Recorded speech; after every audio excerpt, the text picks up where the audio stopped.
अगर जिले के सबसे ज्यादा वीआईपी या प्रधान कहे जाने वाले जिलाधिकारी डीएम आवास के पास आपका आलीशान बंगला हो और शानदार गाड़ी भी आपके पास हो, सुख सुविधा के मामले में आपका इतराना स्वाभाविक है। परंतु मुगालते में ना रहें। सरकार के पोषित नेता के नजदीकी ठेकेदार कभी भी बुलडोजर लेकर आपके सपनों को रौंद सकते हैं। जहां आप हाउस अरेस्ट होकर दूध, गैस, स्कूल और इलाज के लिए अस्पताल जाने तक के लायक ना रहें। चलिए आज मैं आपको ऐसी ही एक कहानी सुनाता हूं। जमुई वैसे तो सोना के लिए प्रसिद्ध है, परंतु यहाँ नाले से भी पैसा निकलने लगा है।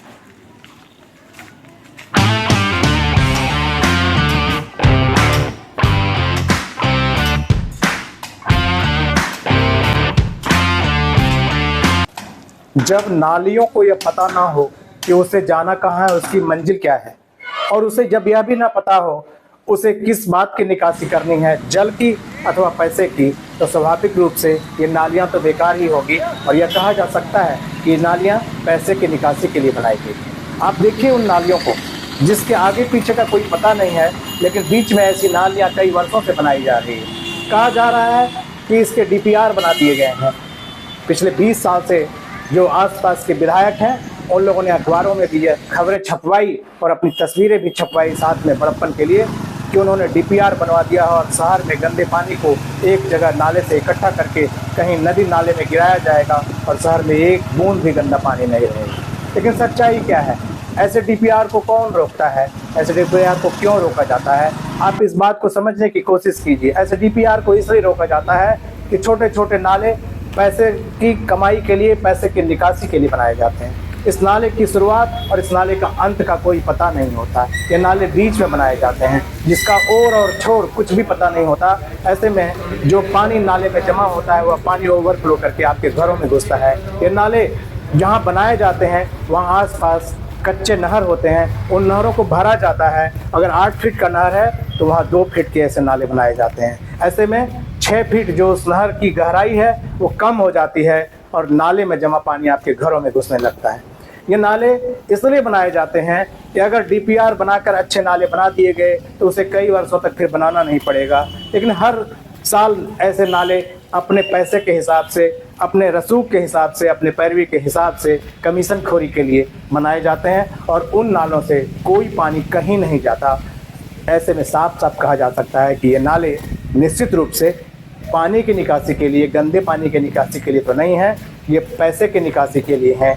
वही पैसा जो ठेकेदार, आपके मोहल्ले का कोई ठेकेदार, आपके मोहल्ले का कोई पदाधिकारी, आपके शहर का कोई पदाधिकारी कमीशन में खाता है और आपको गंदे नाले और पानी में डुबाता है।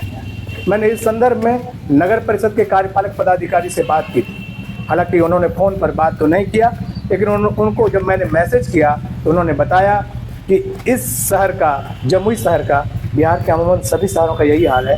उन्होंने जमुई के एग्जीक्यूटिव कार्यपालक पदाधिकारी ने बताया कि उन्होंने जमुई शहर के लिए एक डीपीआर बनवा दिया है और जल्द ही उसका टेंडर होकर के वो काम चालू हो जाएगा। लेकिन ऐसी बातें तो जमुई के कई विधायकों ने कही है जो बाद में जीते और हार गए, लेकिन उन्होंने फ़ोटो खूब छपवाया और पिछले 2 दशकों से उन्होंने यही आश्वासन दिया कि उन्होंने डीपीआर को बनवा दिया है।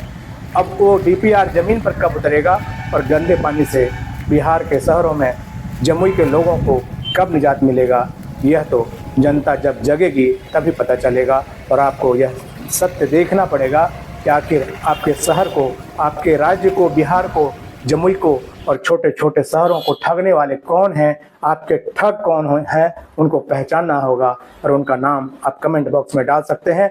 मेरे चैनल को सब्सक्राइब जरूर करिए ताकि सत्य की आवाज़ आप तक पहुंचे, क्योंकि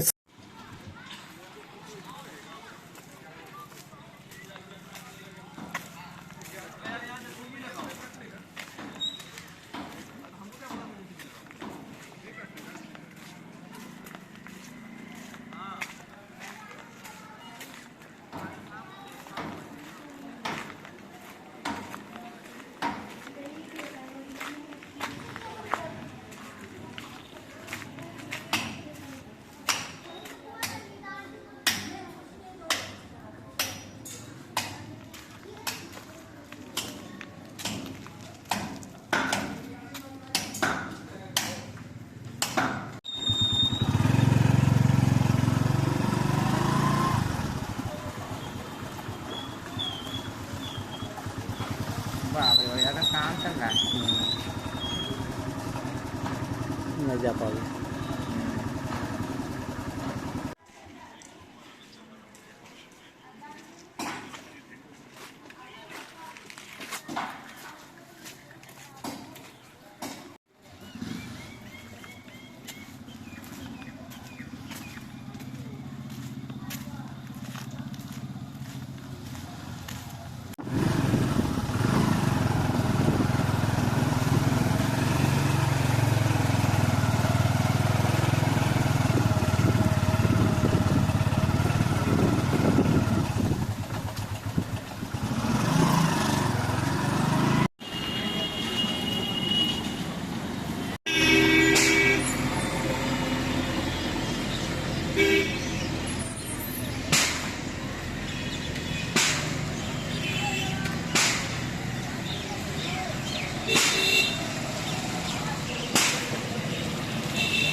अगर कहीं नाले का निर्माण हो रहा हो, स्वाभाविक रूप से आपके मन में यह विचार आएगा कि निश्चित रूप से यहाँ से पानी निकलने वाला है और यह गंदा पानी निकलने के कारण शहर सुंदर बनेगा।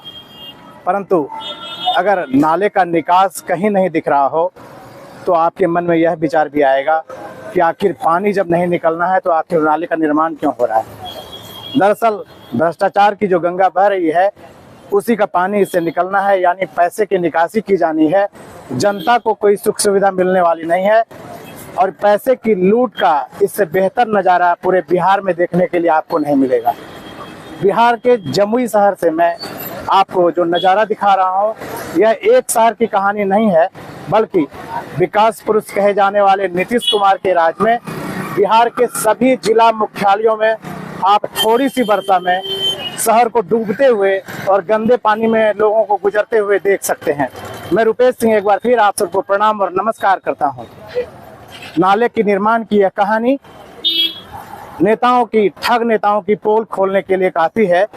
इनका हमेशा यही मंशा रहा है कि एक डीपीआर बनाकर एक अच्छे नाले का निर्माण करके शहर के गंदे पानी को शहर से बाहर करने की बजाय छोटे छोटे टुकड़े में ये नाले का निर्माण करते हैं और उस नाले से पैसे की उगाही होती है।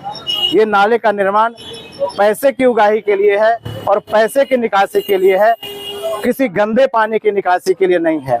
कहने के लिए बिहार में इस वक्त विकास की गंगा बह रही है और नीतीश कुमार विकास पुरुष कहे जाते हैं, परंतु नाले के निर्माण को लेकर के कोई डीपीआर, कोई इंजीनियरिंग की व्यवस्था नहीं की गई।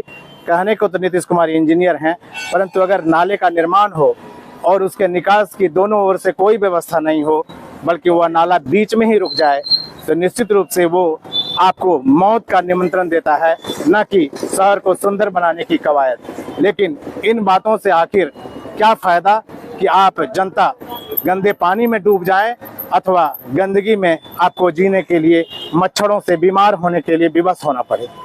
सरकार को इन बातों से कोई लेना देना नहीं है। नेताओं को कमीशन मिलता है और कमीशन खोरी की जो व्यवस्था बिहार में है यह किसी से छुपी नहीं है।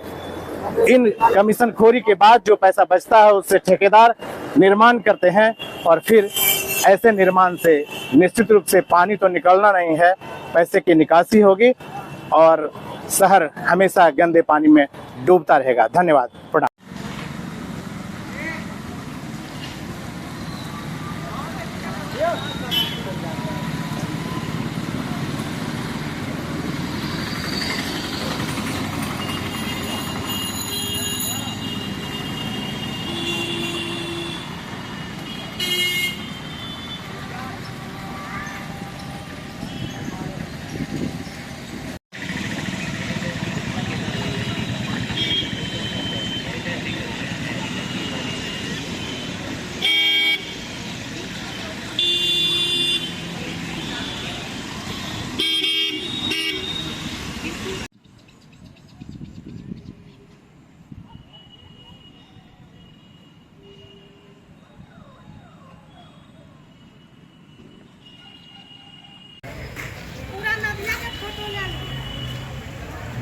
चलो है छोड़ा नहीं, एकरा की ना